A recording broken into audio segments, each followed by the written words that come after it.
Welcome back to Good Morning, Boss. Ngayon naman, kilalanin natin ang bagong talagang spokesperson ng Philippine National Police. Let us all welcome this morning. We have Police Senior Superintendent Bartolome Tobias. Good morning, sir. Welcome to Good Morning, Boss. Good morning, and thank you for the invitation. Alright, sir. To start off, kamustahin natin yung first 2 weeks sa posisyon ninyo? Kamusta naman po? 1 week pa lang. First week. Was designated last Monday. Okay. And so 1 week, and so far I'm starting to love the job. And Alright, sir. Speaking of adjustment, ano ba yung mga plano natin? Since tayo yung bagong na talagang spokesperson, ano po yung mga plano natin gawin? Sa PNP, meron tayong general plan actually, no? But on the part ng PIO, I will do my best to make the connection with the community and of course the people through the press and the media. I-promote natin yung mga programa ng PNP and we will try mga questions, provide accurate information, timely, and kung pwede lang na yung even before the questions are asked, mabigay na natin yung mga kasagutan. Alright, sir. Ano naman po yung naging reaction natin or yung naramdaman natin na tayo na yung magiging bagong talagang spokesperson ng PNP? Well, medyo excited and challenged. Kasi I was previously assigned doon sa Anti-Illegal Drug Special Operations Task Force na possible on my part as the chief ng task force. Iniiwasan ko yung media kasi masyadong sensitive ang information na nasa akin when I was with the task force. Ngayon, kailangan kong humarap almost on a daily basis. Sometimes may 2, 3, 4 na interviews.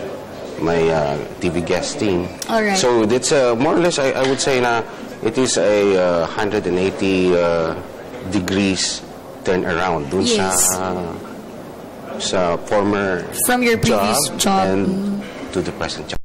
Sir, you've mentioned about challenges. Paano natin itatakal yung mga challenges? Mayroon ba tayong mga preparations for this? Yes, I'm trying to make myself aware kung anong tama sa pag-deal sa press and the media, paano yung sasagot, no? Paano yung mga information na dapat ibigay at hindi dapat ibigay because operational data makaka-affect sa investigation. Police kasi maraming inimbestigahan and sometimes meron talagang information or pieces of information na hindi pwedeng i-divulge sa media because and I know naintindihan na yun ng mga kasama natin sa press. But sir, besides the major preparations that you've been doing, what siguro ano pa yung mga what can we the Filipino expect from you? Well, I was told na I should be honest, no? Be truthful. And straight to the point, direct, serious, no? Kasi talagang hindi biro ang spokesperson, mahirap din talaga yung job. Kung ano man yung mga informasyon na binibigay natin, yun ang more or less yun ang tama. At alam mo na, pag niloloko natin yung hindi tayo nagsasabi ng totoo, niloloko natin yung taong bayan. And as much as possible, hindi dapat mangyari yun.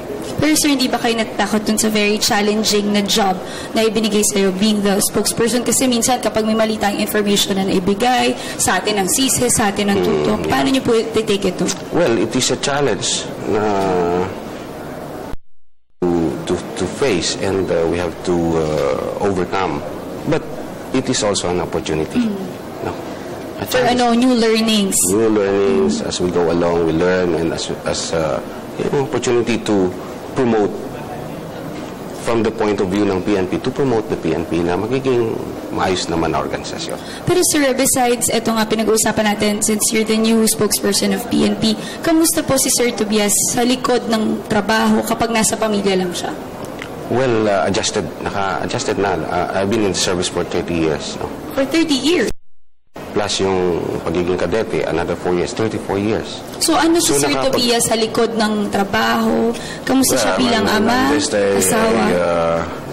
a loving father, no, and a loving husband.